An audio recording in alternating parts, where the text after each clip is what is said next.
చెప్తున్నారా?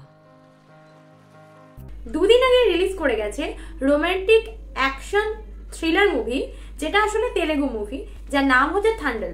মুভিটি রিলিজ হতে না হতেই বক্স অফিসে জাস্ট ঝড় তুলেছে। সিনেমাটি হচ্ছে চান্দু মান্ডেটির 2018 সালে ঘটে যাওয়া একটি সত্য ঘটনা বেস করে এই মুভিটি তৈরি হয়েছে। মেন দুই ক্যারেক্টার হচ্ছে নাগা চৈতন্য এবং সাই পল্লবী। রিলিজের পরে নাগার জীবনে আসে বিরাট পরিবর্তন। রিলিজের পরদিনই আয় করেছে টোটাল 11 কোটি রুপি। 2011 সালে একটি তেলেগু মুভি এসেছিল লাভ স্টোরি, সেখানেও কিন্তু নাগা এবং সাই পল্লবী ছিল, যে মুভিটাও কিন্তু যথেষ্ট হিট করেছিল। স্টোরি লাইনটা কি, মুভিটাই বা কেমন হলো জেনে নিই। সানি রকের সঙ্গে সিনেমার জগতে হারিয়ে যাও আর ছোট্ট করে সবকিছু জেনে নাও। স্টোরি লাইন: শ্রীকাকুলাম জেলার একটি উপকূলীয় জেলে গ্রাম, যেখানে জেলেদের নিজেদের জীবিকাটাই একমাত্র ভরসা। রাজু প্লেড বাই নাগা চৈতন্য, সে আসলে দলের নেতা বা থান্ডেল। সে তার বাবাকে হারিয়েছে, তার বাবাকে হারানোর পরে সে হয়ে ওঠে তার ফ্যামিলির একমাত্র ভরসা। অন্যদিকে সত্যভামা হচ্ছে প্লেড বাই সাই পল্লবী, সেও তার মাকে হারিয়েছে এবং তার একমাত্র বাবাই তার ফ্যামিলি। সত্যভামা রাজুকে ভালোবাসে। অন্যদিকে রাজু বেরোয় মাছ ধরার উদ্দেশ্যে এবং 9 মাস সেখান থেকে ফেরে না।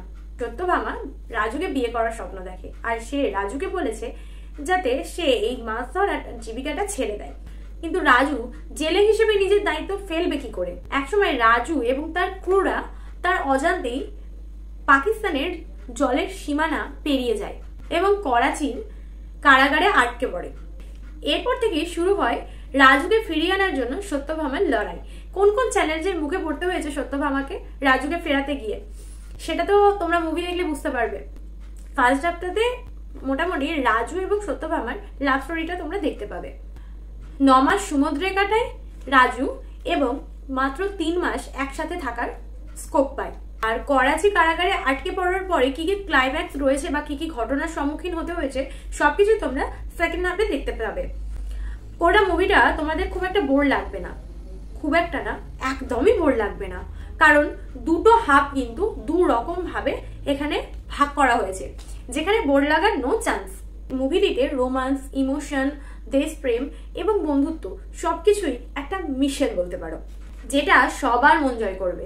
কিছু কিছু সিন আছে যেগুলো জাস্ট চোখ আটকে যাবে, যেমন সমুদ্রে তাদের নৌকা আটকে পড়ার যে ঝড়, সত্যভামার একজন গুজরাটি ব্যবসায়ীর বাড়িতে বিক্ষোভ, বৃষ্টিতে কোণে সাজে দিল্লির কর্মকর্তাদের সঙ্গে দেখা করার যে সিনটা রয়েছে, পাকিস্তানি কারাগারে মারাত্মক অ্যাকশন, এটা তো মিস করলেই চলবে না। আর এই মুভিতে এই সিনগুলো কিন্তু আলাদাই লেভেলের একটা জোরদার ব্যাপার রেখেছে।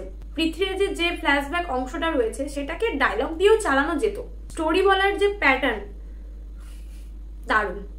সাই পল্লবীর অভিনয় নিয়ে তো জাস্ট কোনো কথাই চলে না, দুর্দান্ত অভিনয় করেছে।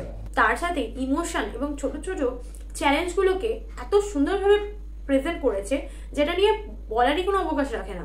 তার সাথে নাচ আর নাগা চৈতন্যের যে অ্যাক্টিং বা পারফরমেন্স, সেটাও কিন্তু আমাদের প্রত্যেককে মুগ্ধ করেছে, আর যে কারণে মুভিটি এতটা হাইপের সৃষ্টি করেছে।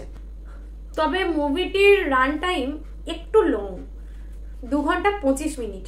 আর সবশেষে থান্ডেল মুভির আগে মানেটা তোমরা জেনে নি। থান্ডেল কথাটার মানে হচ্ছে লিডার বা নেতা। আর তোমরা যারা ইতিমধ্যে মুভিটি দেখে নিয়েছো তাদের কেমন লেগেছে সেটা বলতে ভুলো না, আর যারা দেখোনি তারা দেখে নাও, কারণ অনেক বড় কিছু মিস হয়ে যেতে পারে।